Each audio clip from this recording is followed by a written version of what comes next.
Yun pala. Ano yung mga may papayo mo sa mga batang gitarista sa pagpa-practice? Para ba mag-improve talaga yung skill nila ng exponential? Ang hirap, ano? That's one thing na hindi ko ang hirap isagot yan, Bast. Because I think what you play in your instrument correlates to your everything, to your personality, to your ugali, to your ano. When you hear Rob play guitar, Rob Franco, one of my favorite guitar players, Banda rin yan. which is my our bandmate, pag narinig mo siya, makikita mo yung personality niya dun eh. There is eh, di ba? Parang, medyo malandi na medyo... Medyo malandi na. Kasi si Rob yan eh, di ba? Medyo malandi na, na nonchalant. Oo, nakikita mo dun eh. So I guess, my advice for well, number one, syempre practice muscle memory pa rin yan. Ano? Get the muscle memory down, then after that, develop a personality to that style. Yes. I think a philosophy to that style. Meaning, a lot of listening, not just in music, you can build, you can bring something else. Eh. Ako, kunyari with songwriting for the band, reklamo, ang primary influence ko, news. News? Oo. Kaya nga reklamo eh.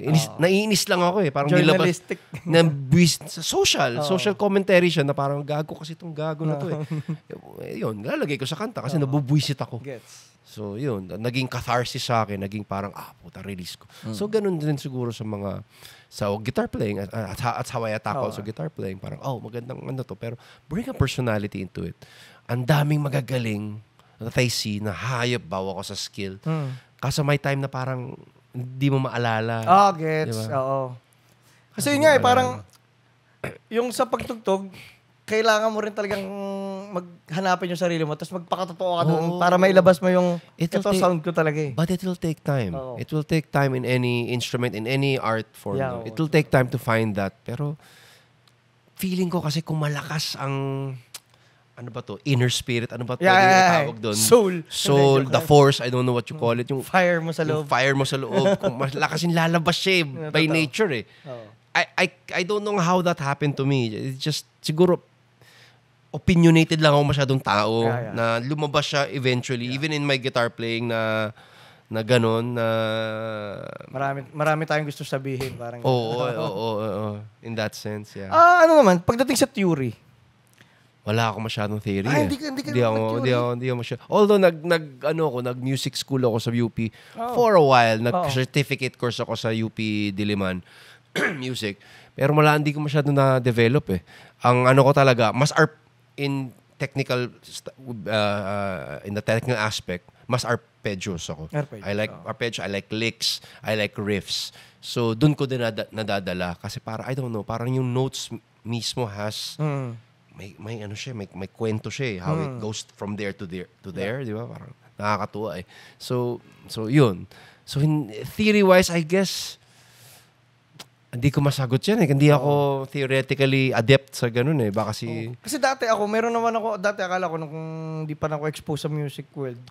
Akala ko pag yung magagaling, lahat sanay sa theory. Tapos nagulat ako, ang dami pala sobrang magaling na walang alam sa theory.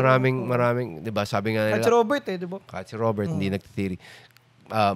Clapton, sabi nga nila, Clapton can't read a single note. Diba? That's all widow. Diba? So, hindi ko alam kailangan.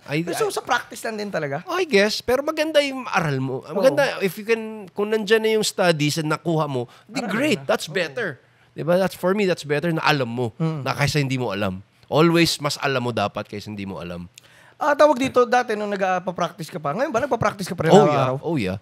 I think di nawawala ang process. Kasi again, muscle memory yan. I always practice. Lately, like I said, nagbe-breaks ako. Pero now, parang since may frustrations na, sobra akong naiinggan yung mag-practice na developing new techniques. Yeah. Natutuwa ako sa ganun. Kailangan talaga daily ginagawa. Daily. No? Everyday ako nagigitara. Everyday ako nagigitara, everyday ako nagsusulat, everyday ako nagbabasa. Sulat? I write a lot. Kasi writer ako eh. So, yun, ibang aspect naman.